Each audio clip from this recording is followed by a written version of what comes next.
Okay students, सो ये आप लोग कुछ लेक्चर्स हैं जो कि मैंने आप लोगों से डिस्कस किया था कि मैं आपके लिए कुछ क्लिप्स बनाऊंगा। सो उसमें से आप लोगों के थोड़े बहुत कॉन्सेप्ट्स क्लियर हो जाएंगे। आप लोग बीइंग अगेन मैं वही बात करूँगा, बीइंग पोस्ट ग्रेड स्टूडेंट्स आप लोगों ने खुद भी थोड़ी स्टडी करनी है। मैं जस्ट यहाँ पे आप लोगों के कॉन्सेप्ट को थोड़ा बहुत पॉलिश करूँगा कि जी ये कॉन्सेप्ट इस बारे में है। बाकी उसके लिए फर्दर डिटेल से अंडरस्टैंड करने के लिए आप लोगों को खुद थोड़ी बहुत मेहनत करनी होगी, या थोड़े बहुत आर्टिकल्स पढ़ें, बुक्स पढ़ें, एक्सपर्ट से डिस्कशन करें। सो जो प्रॉब्लम्स होंगी वो आहिस्ता आहिस्ता क्लियर होती जाएंगी। सबसे पहले कंस्ट्रक्टिविज्म की बात करते हैं। सो इसकी हिस्ट्री के बारे में आते हैं। क्योंकि कुछ स्टूडेंट्स ने कहा था कि थोड़ा बहुत हिस्ट्री का बता दें, तो जेन पिजेट जो थे उनका कहना था कि जी ये जब इंडिविजुअल जो होता है या ह्यूमन जो होता है, ठीक है, वो कोई भी एक्ट करता है, कोई भी रोल प्ले करता है, so it has a meaning.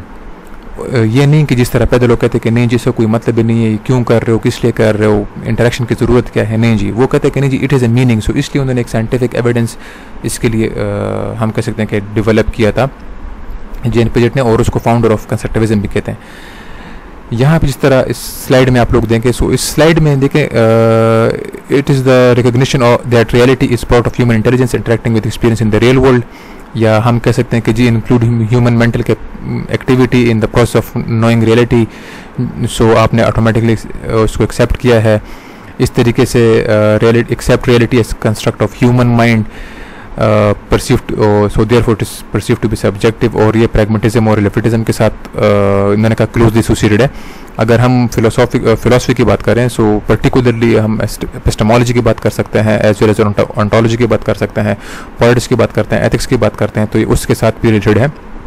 लेकिन इसका बेसिकली कंस्ट्रक्टिविज्म का ये मतलब है कि जी मतलब ये थ्योरीज के बारे में हम ये कह सकते हैं कि जी ये जो एक अंडरस्टैंडिंग होती है, एक नॉलेज होती है, ठीक है, और based on the individual experiences, ठीक है, या जो उसकी इंटरेक्शन होती है विद डिफरेंट थिंग्स या with reality in the real world, ठीक है। सो उससे जो नॉलेज होती है उस नॉलेज को हम कहते हैं कंस्ट्रक्टिविज्म, ठीक है। क्योंकि ये जो नॉलेज होती है वो before entering into the education या एंटरिंग इनटू द यूनिवर्सिटी वो उससे होती है। जब अगर यूनिवर्सिटी में आपको कोई काम दो तो आप तो कर लोगे, ठीक है, लेकिन अगर यूनिवर्सिटी से पहले आपके माइंड में कुछ हो और आप उसके बारे में सोचते हैं, उसके बारे में वर्क करते हैं, उसके बारे में स्टडी करते हैं, और फिर उससे कोई आप लोग के पास कुछ प्रोसेस आता है या नॉलेज आती है, ठीक है, या आप कुछ रियलिटी के बारे में जान लेते हैं, सो इट मीन्स कि जी आप लोगों ने एक कंस्ट्रक्टिविज्म को एक्सेप्ट किया है, जिस तरह यहाँ पे डेविस कह रहे हैं, ठीक है, या उस नॉलेज को हम कहते हैं जो कि कॉन्सेप्ट ऑफ ह्यूमन माइंड से डेवलप होती है, वो रियलिटी जो कॉन्सेप्ट ऑफ ह्यूमन माइंड से डेवलप होती है, ठीक है, उसको हम कहते हैं कंस्ट्रक्टिविज्म, या कंस्ट्रक्टिविज्म उसको एक्सेप्ट भी करता है। अगर हम सिंपल कंस्ट्रक्टिविज्म की बात करें, ठीक है, सो हम ये भी कह सकते हैं कि जी मतलब ये एक कंस्ट्रक्टिविज्म बेसिकली करता क्या है, वो लर्निंग को as a result of mental construction view करते हैं। जो लर्निंग प्रोसेस होता है वो कहते हैं कि जी ये एक मेंटल कंस्ट्रक्शन का एक प्रोसेस है, ठीक है। वो ये भी कहते हैं साथ में कि जी जब हमारे पास मतलब लर्निंग को जब हमारे पास न्यू इन्फॉर्मेशन आती है और वो एडेड होती है किसी भी इंडिविजुअल के जो करंट नॉलेज है या करंट स्ट्रक्चर ऑफ नॉलेज है उसके साथ, सो उसको हम कंस्ट्रक्टिविज्म कह सकते हैं। इसके बारे में जो एलन पिशर्ड ने भी एक बात कही थी कि जी we learn best when we actively construct our own understanding. So constructivism का थोड़ा बहुत ये आइडिया है कि जी जो ह्यूमन इंटेलिजेंस है या जो रियलिटी है जो परसीव होती है, मतलब आपके पास एक कॉन्सेप्ट है, एक नॉलेज है, फिर आप सर्च करते हो, लर्निंग करते हो, लर्निंग के बाद आपके पास मज़ीद नॉलेज आ जाती है, वो आप नॉलेज अपने नॉलेज के साथ ऐड कर लेते हो। So this is what we call constructivism, ठीक है। और कंस्ट्रक्टिविस्ट कहते ही इसे हैं, मतलब वो यही कहते हैं कि जी जो लर्निंग प्रोसेस है, न्यू इन्फॉर्मेशन आप अपने साथ ऐड करो। इसके ऊपर बहुत सारी क्रिटिसिज्म भी है, लेकिन नेक्स्ट स्लाइड में जाते हैं ताकि थोड़ा बहुत आइडिया हमें क्लियर हो जाए। अच्छा, इधर on the other side positivism क्या कहते हैं? पॉजिटिविज्म कहते हैं कि जी knowledge is generated in a scientific method. वही अगेन वही बात आ गई पॉजिटिविज्म वाली कि जी ये अगर आप इसको नॉलेज कहते हैं, सो ये नॉलेज होती नहीं है क्योंकि वो तो एक साइंटिफिक मेथड से आती है। और कंस्ट्रक्टिविज्म क्या कहते हैं? वो कहते हैं maintains that knowledge is constructed by scientist and it opposes the idea that there is a single methodology to generate knowledge. वो कहते हैं कि नहीं जी, नॉलेज तो साइंटिस्ट ने कंस्ट्रक्ट किया हुआ, ठीक है, and it opposes the idea. मतलब वो कहते हैं कि सिर्फ एक ही मेथडोलॉजी नहीं है, जो आप मेथडोलॉजी को गेन करने के लिए, मेथडोलॉजी को लर्न करने के लिए जो आपने एक मेथड डेवलप किया है वो एक मेथड नहीं हो सकता, इसके से बहुत ज़्यादा मेथड हो सकते हैं, ठीक है। सो ये उनका आपस में पॉइंट है। कुछ क्रिटिसिज्म इसके बारे में ये थे कि जी सिविल कॉग्निटिव साइकोलॉजिस्ट या जो एजुकेटर्स थे उन्होंने सेंट्रल क्लेम्स ऑफ कंस्ट्रक्टिविज्म को टारगेट किया था। वो ये कहते हैं कि जी जो इस कंस्ट्रक्टिविस्ट की जो थ्योरीज होती हैं वो मिसलीडिंग होती है, ठीक है, या जो हमारे पास जो फाइंडिंग्स होती है वो उससे कॉन्ट्राडिक्ट करती है। अब एग्जैक्टली तो मुझे याद नहीं है, लेकिन आई थिंक स्वेलर थे, साथ में कुछ और थे, उन्होंने इस पर ये क्रिटिसिज्म किया था कि ये मिसलीडिंग होती है। इसके साथ 2006 में भी एक स्टडी हुई थी, सो उसमें भी एक यही बात हुई थी कि जो कंस्ट्रक्टिव जो टीचिंग मेथड्स होते हैं या जो आइडियाज़ होते हैं, ठीक है, वो बेसिकली एक अनगाइडेड मेथड्स ऑफ इंस्ट्रक्शन होते हैं, मतलब उसका कोई स्पेसिफिक प्रोसीजर नहीं होता।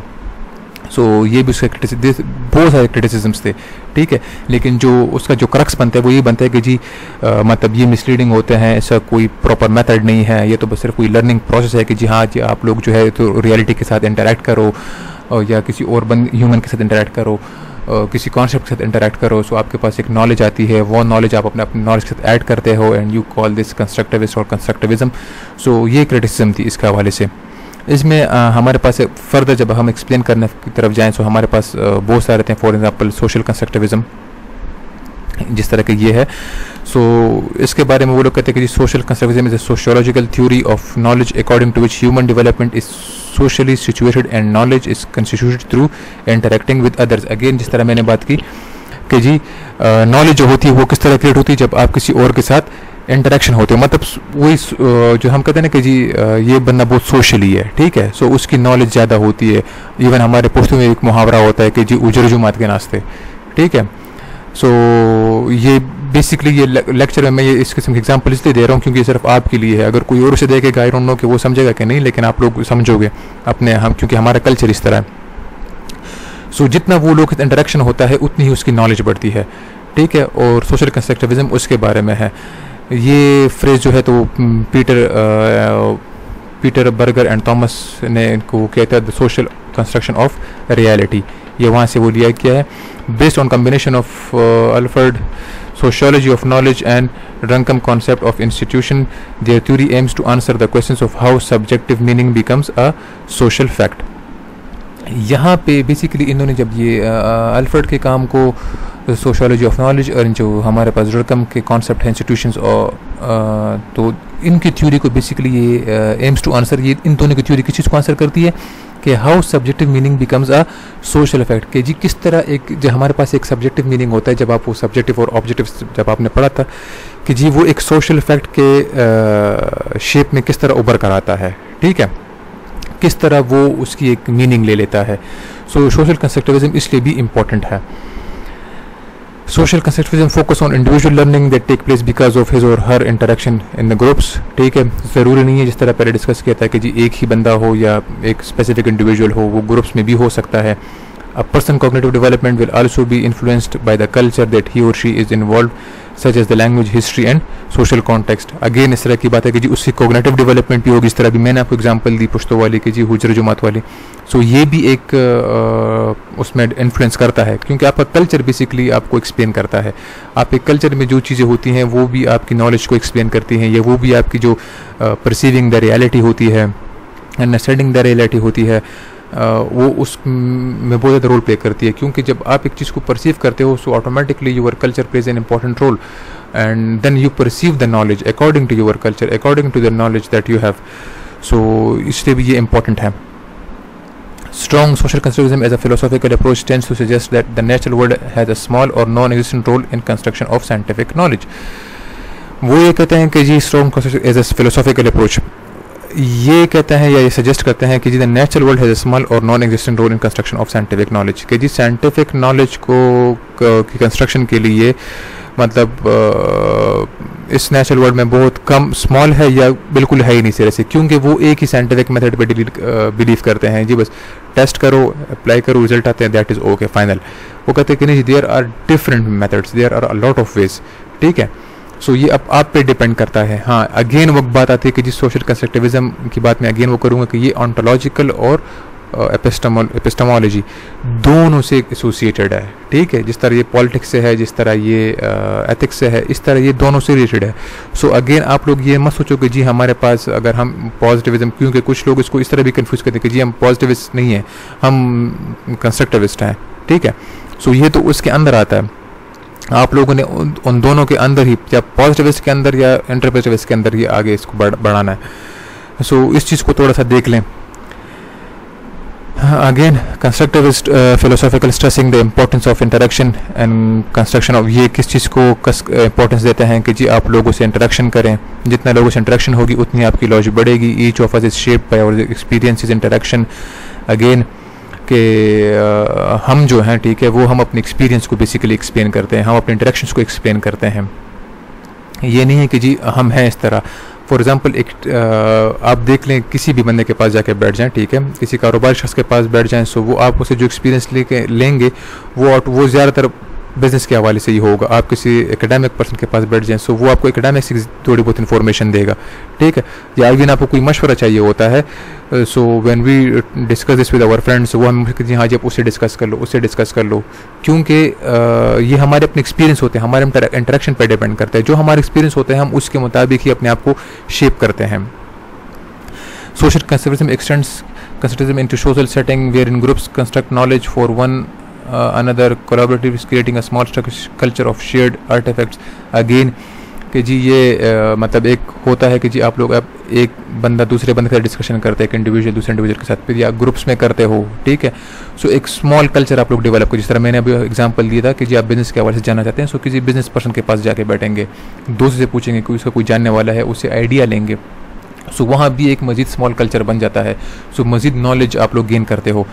Social constructivism is the theory of knowledge and learning which, again ये उसकी डिफिनीशन आ गई सोशल कंस्ट्रक्टिविज्म की या उसकी थ्योरी के बारे में कि जी कि एक थ्योरी ऑफ नॉलेज है या थ्योरी ऑफ लर्निंग है, हम उसको कह सकते हैं, which contents the categories of knowledge and reality are actively created by social relationship and interactions, जो कि बिल्ड होती है, जो कि बेस करती है किस चीज़ पे, आपकी रिलेशनशिप्स पे, आपके इंटरेक्शंस पे सोशली, ठीक है। सो जितनी ज़्यादा सोशल इंटरेक्शन होगी उतनी ज़्यादा आपके पास नॉलेज आएगी। आते हैं हम अपने नेक्स्ट टॉपिक की तरफ, प्रैग्मेटिज्म की तरफ, ठीक है। सो बल्कि ये उतना ही काफ़ी था, प्रैग्मेटिज्म को हम नेक्स्ट लेक्चर में कवर अप कर देंगे। Thanks for today. और आप लोगों से एक ही दरख्वास्त है कि आप लोग जो है तो ब्लैंक पेज लें, लिखें इसके ऊपर कि जी आपको कंस्ट्रक्टिविज्म में कहाँ पे इशू आया, तो अब वो क्वेश्चंस आप लोग नोट करें। उसके लिए सबसे पहले आइडिया होगा कि जी आप लोग बुक्स पढ़ें, आर्टिकल्स पढ़ें। मैंने आपको बुक्स भी दिए हैं, मैंने आपको आर्टिकल्स भी दिए हैं, मैंने इधर भी शेयर की थी, थ्रू मेल भी शेयर की है, क्लास में यूएसबी में भी दी है। इसके अलावा आप लोग अगर इंडिविजुअल किसी बंदे को इशू है तो वो मुझसे individually through WhatsApp, through email, through call discuss कर सकता है। अगर कोई 3 बंदों का या 4 बंदों का इशू है तो 3 बंदे चलो व्हाट्सएप पे ग्रुप कॉल हो सकती है। 3 बंदे से ज़्यादा है सो हम through Zoom cloud, through Google Meet वो कर सकते हैं। या अगर आपको इस तरीके से कोई आंसर्स चाहिए होंगे सो आप लोग मुझे अपने आंसर्स, क्वेश्चन शेयर करें, मैं उसके मुताबिक आप लोग को आंसर्स एक्सप्लेन करके उसके स्लाइड्स बना के या उसकी शीट्स बना के वो मैं कर दूंगा और उसकी एक रिकॉर्डिंग करके आप लोग के लिए अपलोड करवा दूंगा ताकि आप लोग उसको देख सकें। मज़ीद लेक्चर्स में दोबारा अपलोड करवाता जाऊंगा, सो आप लोग उसको देख लें। होपफुली जो हमने टॉपिक पढ़ा कंस्ट्रक्टिविज्म का वो आप लोग को थोड़ा क्लियर हो जाएगा। प्रैग्मेटिज्म की बात आ गई, सो प्रैग्मेटिज्म को हम नेक्स्ट क्लास में एक्सप्लेन करेंगे। उसकी नेक्स्ट वीडियो में आप लोग के लिए जल्द से जल्द अपलोड करवा दूंगा।